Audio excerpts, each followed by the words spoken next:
আসসালামু আলাইকুম ওয়া রাহমাতুল্লাহি ওয়া বারাকাতুহু।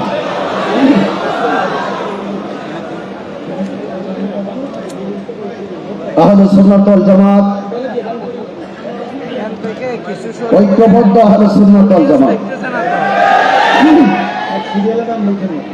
স্বাধীনতার পর থেকে এই বাংলাদেশে আমরা দায়িত্বহীনভাবে প্রমাণ করতে সক্ষম হয়েছি এই বাংলাদেশে একমাত্র শান্তিপ্রিয় দল আহলে সুন্নাত ওয়াল জামাত। আহলে সুন্নাত ওয়াল জামাত দাঙ্গায় বিশ্বাস করে না। আহলে সুন্নাত ওয়াল জামাত মারামারিতে বিশ্বাস করে না। আহলে সুন্নাত ওয়াল জামাত বোমাবাজিতে বিশ্বাস করে না। আহলে সুন্নাত ওয়াল জামাত জঙ্গিবাজিতে বিশ্বাস করে না। আহলে সুন্নাত ওয়াল জামাত মারামারি কাটাকাটি হানাহানি খুন গুমকে বিশ্বাস করে না। আহলে সুন্নাত ওয়াল জামাত শান্তিতে বিশ্বাস করে।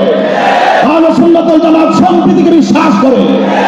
এই ইসলাম একমাত্র শান্তিপ্রিয় দল আহলে সুন্নাত ওয়াল জামাত। আজকে সারা বাংলাদেশের মানুষকে আমরা ঐক্যবদ্ধভাবে জানান দিয়েছি এই দেশের আহলে সুন্নাত ওয়াল জামাত সারা জীবন খানকায় ছিল। খানকার সেই শান্তিপ্রিয় মানুষ আজ ঐক্যবদ্ধভাবে জাতীয় কাউন্সিলের মাধ্যমে জানান দিতে আজ ঢাকার প্রাণকেন্দ্রে উপস্থিত হয়েছি এবং সেটা জানান দিতে চাই আহলে সুন্নাত ওয়াল জামাত কখনো লাল চক্ষুকে ভয় পায় না। কারণ আহলে সুন্নাত ওয়াল জামাতের চোখের মধ্যে আছে মদিনাওয়ালার সবুজ গম্বুজের দৃশ্য। আমি আজকে জাতীয় কাউন্সিলে জাতীয় ভাবধারে একটি কথা বলতে চাই, আজকে যারা কাউন্সিলে আসবেন, কাউন্সিল গঠন হবে, ওয়াদা করতে হবে, কন্টেনমেন্ট করতে হবে, কনফিডেন্স রাখতে হবে। আমাদেরকে সকলকে হাতে হাত রেখে একটি কথাই বলতে হবে, আমরা যেন আর কখনো নিজেরা নিজেদের সাথে মির্জাফরগিরি না করি। আমরা যেন নিজেরা নিজেদের সাথে হিংসা না করি।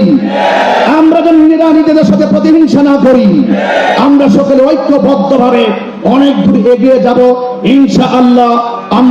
আমরা আপনারা সবাই মিলে হাতে হাত রেখে একটি কথাই বলবো, তুমি কে আমি কে, তুমি কে আমি কে। নীরব না বিপ্লব, নীরব না বিপ্লব, নারায়ে তাকবীর, নারায়ে রিসালাত, আহলে সুন্নাত ওয়াল জামাত। ঐক্যবদ্ধ আহলে সুন্নাত ওয়াল জামাতের জাতীয় কাউন্সিল সফল এবং সার্থক হোক সেই প্রত্যাশা রেখে বিদায় আরজ করছি। আসসালামু আলাইকুম ওয়া রাহমাতুল্লাহি ওয়া বারাকাতুহু।